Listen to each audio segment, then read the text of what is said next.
ശർമാജി, നമുക്ക് കത്ത് വന്നിരിക്കുന്നത് കോഴിക്കോട് നിന്നാണ്. സിന്ധുവാണ് കത്ത് അയച്ചിരിക്കുന്നത്. എന്താണ് സിന്ധുവിന് അറിയുന്നത്? ഇപ്പോൾ എനിക്ക് ശുക്രദശയാണെന്ന് പറയുന്നു. പക്ഷേ 12-ലെ ശുക്രദശയാണെങ്കിൽ നല്ല കാലം വരേണ്ടതല്ലേ? എനിക്ക് വളരെ ദോഷാനുഭവങ്ങളാണ് ഇപ്പോൾ ഉണ്ടായിക്കൊണ്ടിരിക്കുന്നത്. എന്താണ് ഇതിന് കാരണം? എന്നും ഇനി ഇങ്ങനെ തന്നെ ആയിരിക്കുമോ എന്നാണ് സിന്ധു ചോദിച്ചിരിക്കുന്നത്. ശുക്രൻ 12-ൽ നിൽക്കുന്നത് സാധാരണ നിലയിൽ വളരെ ബഹുക്ഷേമമാണ്. അതായത് ഭാസുര നിലയങ്ങൾ വെച്ചിടും, വാങ്ങിച്ചിടും, ഭൂസ്വത്ത് ഗ്രഹിച്ചിടും, ശത്രുക്കളെ ജയിച്ചിടും, സദ്യയും ദാനവും സൽക്കർമ്മങ്ങളും നൽകും, രാജതുല്യമായി വാണിടും, പെറ്റിയിടും, ഒന്നോ രണ്ടോ ഇരട്ടക്കുട്ടികളെ, അതായത് ഇരട്ടക്കുട്ടികൾ, ഇരട്ടപ്പെണ്ണോ ഇരട്ടയാണോ ഇരുചുഴിയോടുകൂടി ഉണ്ടാവണം എന്നൊക്കെയാണ് അതിന് കണക്ക്. അപ്പം ഇരട്ട വാഹനങ്ങൾ, ഇരട്ട വീട് എല്ലാം ഇരട്ടിച്ച് വരേണ്ട ഭാഗ്യങ്ങളും, ഭാസുര നിലയങ്ങൾ എന്ന് വെച്ചാൽ 2 നില കെട്ടിടം എന്നൊരു അർത്ഥമുണ്ട്, 2 വീട് എന്നൊരു അർത്ഥമുണ്ട്. നിർമ്മിച്ചിടും, വാങ്ങിച്ചിടും, പണി കഴിപ്പിച്ചിടും, ഇങ്ങനെയുള്ള ഭാഗ്യാനുഭവങ്ങളും ഒരു 7 വർഷം രാജതുല്യ യോഗങ്ങളുമൊക്കെ ഈ ശുക്രദശയിൽ 12 നിൽക്കുന്ന ശുക്രനെ കൊണ്ട് അപ്രതീക്ഷിതമായ വിദൂര സ്ഥലങ്ങളിൽ നിന്നുള്ള പണം വരവ് ഉണ്ടാവും. അവിവാഹിതരാണെങ്കിൽ സ്ത്രീയായാലും പുരുഷനായിരുന്നാലും ധനം വെട്ടിടും, വെളി കഴിച്ചിടും. അതായത് ഉയർന്ന കുടുംബത്തിൽ നിന്ന് സുന്ദരിയും സുശീലയും വിദ്യാസമ്പന്നയുമായ ഒരു യുവതിയെ വിവാഹം കഴിക്കാനും സ്ത്രീധനമോ ശ്രീധനമോ വരാൻ ന്യായമുണ്ട്. ഡൗറിക്കാണ് സ്ത്രീധനം എന്ന് പറയുന്നത്. ശ്രീധനം എന്ന് പറഞ്ഞാൽ വരുന്ന പെണ്ണിൻ്റെ ഗുണം, അതായത് ഐശ്വര്യം. 2 തരത്തിലാണ്. സ്ത്രീധനം എന്ന് വ്യാഖ്യാനിക്കരുത്. സ്ത്രീ കൊണ്ടിരുന്ന പൊന്നും പണവും അല്ല ഉദ്ദേശിക്കുന്നത്. പുരാതനമായിട്ട് ശ്രീപാർവതിക്ക് പോലും കൊടുത്തത് ശ്രീധനമാണ്. അതായത് എല്ലാവിധ ഐശ്വര്യങ്ങളും അനുഗ്രഹം, അതാണ്. ഇപ്പം അതിനെ വളച്ചൊടിച്ചാണ് സ്ത്രീധനമാക്കിയിരിക്കുന്നത്. അപ്പം ഈ ശുക്രൻ കന്യരാശി സ്വീകരിച്ചും കൊണ്ടോ അല്ലെങ്കിൽ പാപഗ്രഹങ്ങളുടെ കൂടെയോ അതല്ല പാപഗ്രഹങ്ങളുടെ ദൃഷ്ടിയോ ഉണ്ടെങ്കിൽ ഈ പറഞ്ഞ ഗുണാനുഭവങ്ങളുടെ വോൾട്ടേജ് മങ്ങിയേ ഉണ്ടാവുള്ളൂ.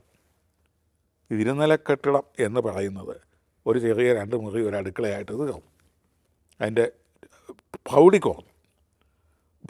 വാഹനം എന്ന് പറയുന്നത് 2 കോടി 3 കോടി വാഹനത്തിൻ്റെ പകരം ഒരു 3-4 ലക്ഷം രൂപയുടെ ഒരു മാരുതി കാറോ അതിൻ്റെ സെക്കൻഡ് ഹാൻഡ് കാറോ ആയിട്ട് അത് തീരും.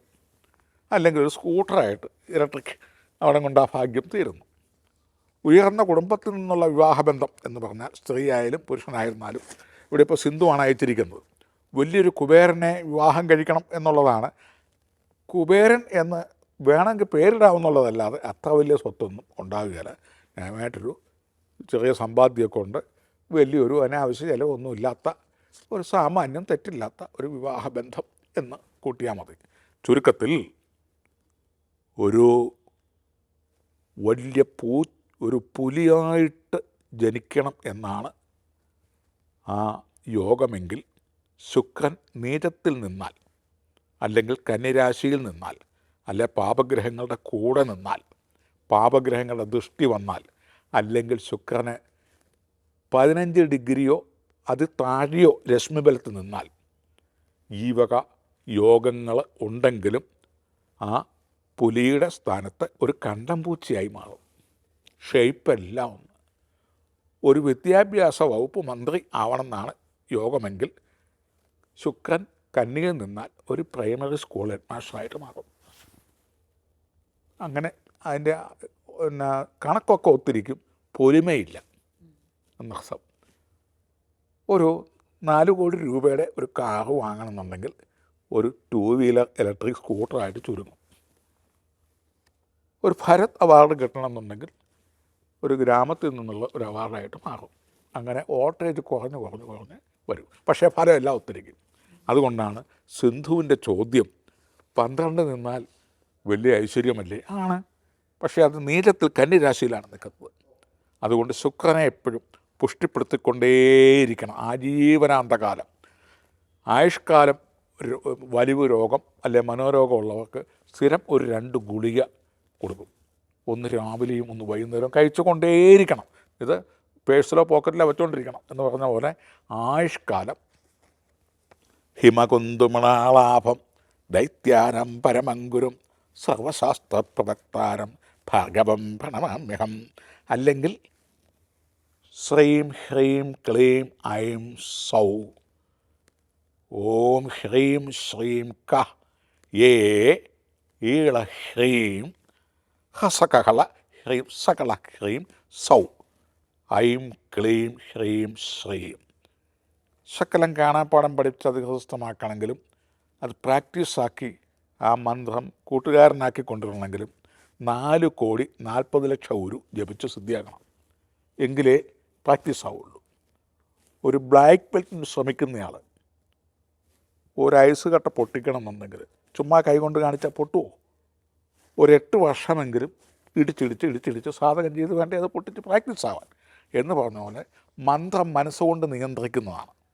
അത് നിയന്ത്രിച്ച് കൂട്ടുകാരനാക്കി കൊണ്ടുവരണമെങ്കിൽ മന്ത്രത്തിന് എത്ര അക്ഷരമുണ്ടോ അത്രയും കോടി ജപിച്ച് സിദ്ധിയാക്കണം.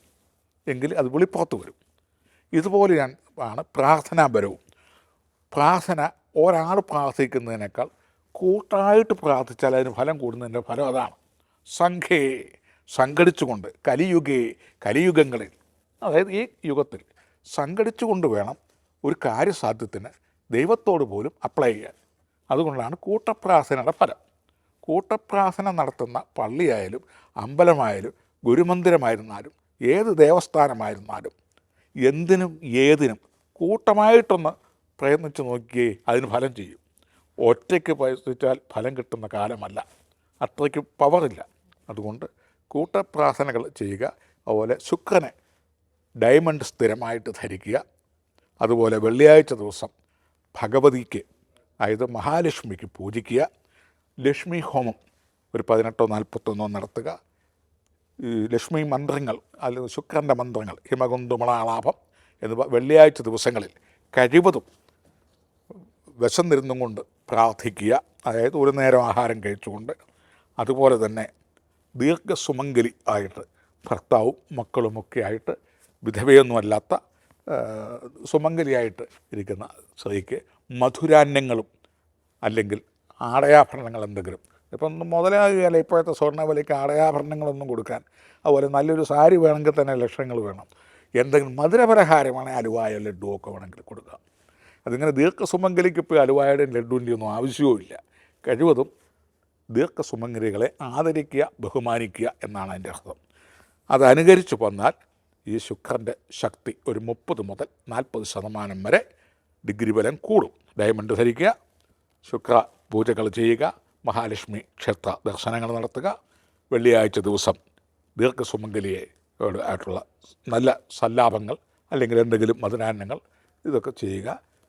ഹിമകുന്തുമളാളാഭം തുടങ്ങിയ ശുക്രൻ്റെ സ്തോത്രങ്ങൾ ചൊല്ലുക. ഇതൊക്കെ ചെയ്തുകൊണ്ടിരുന്നാൽ ഇതിൽ നിന്നൊക്കെ കുറേ കൂടെ അഭിവൃദ്ധിപ്പെടാൻ സാധിക്കും. അങ്ങനെ അഭിവൃദ്ധിപ്പെട്ട് കഴിഞ്ഞാൽ സിന്ധു വീണ്ടും ദേവാമൂർത്തിലോട്ട് കത്തെഴുതുക.